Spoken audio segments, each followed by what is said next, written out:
जय हो गणेश जय गणराजा।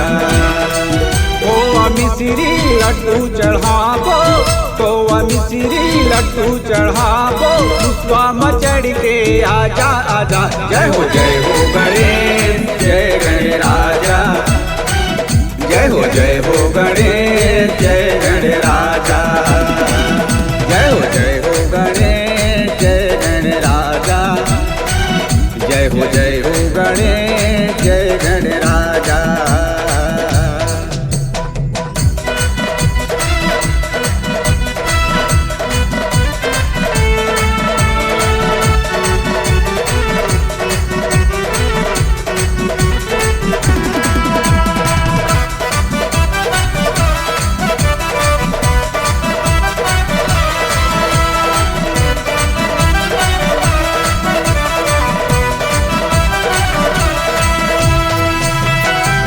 पहली न्योता तोला गजानन, गौरी के बेटा गणेश।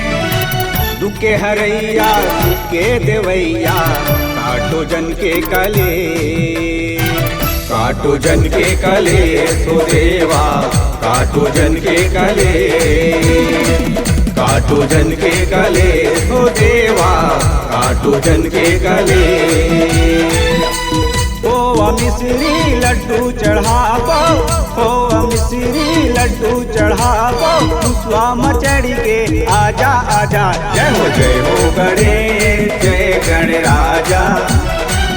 जय हो गणेश जय गणराजा।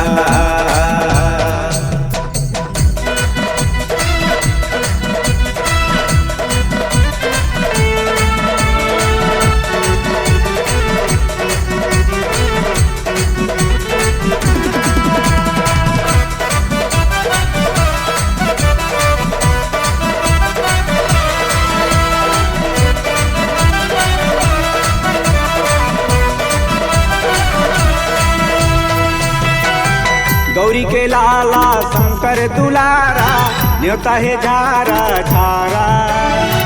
रिद्धि सिद्धि सबो विराज, पंडाल बने पारा पारा, पंडाल बने हमर पारा हो देवा, पंडाल बने हमर पारा, पंडाल बने हमर पारा हो देवा, पंडाल बने हमर पारा।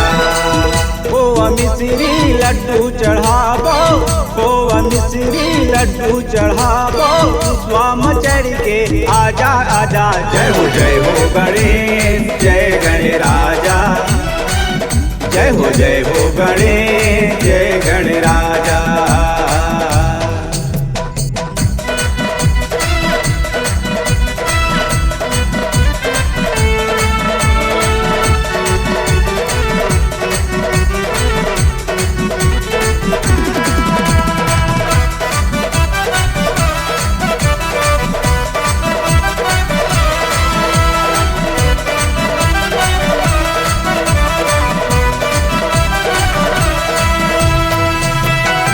संझा बिहनिया आरती गावा, जय हो गणेश देवा।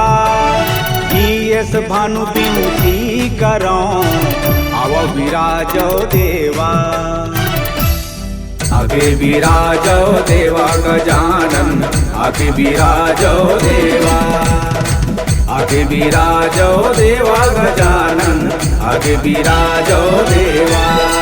खोवा मिश्री लड्डू चढ़ाबो, खोवा मिश्री लड्डू चढ़ाबो, पुष्पा मचड़ के आजा आजा। जय हो गणेश जय गणराजा। जय हो गणेश जय गणराजा। जय हो गणेश जय गणराजा। जय हो गणेश जय गणराजा। जय हो गणेश जय गणराजा। जय हो गणेश जय गणराजा।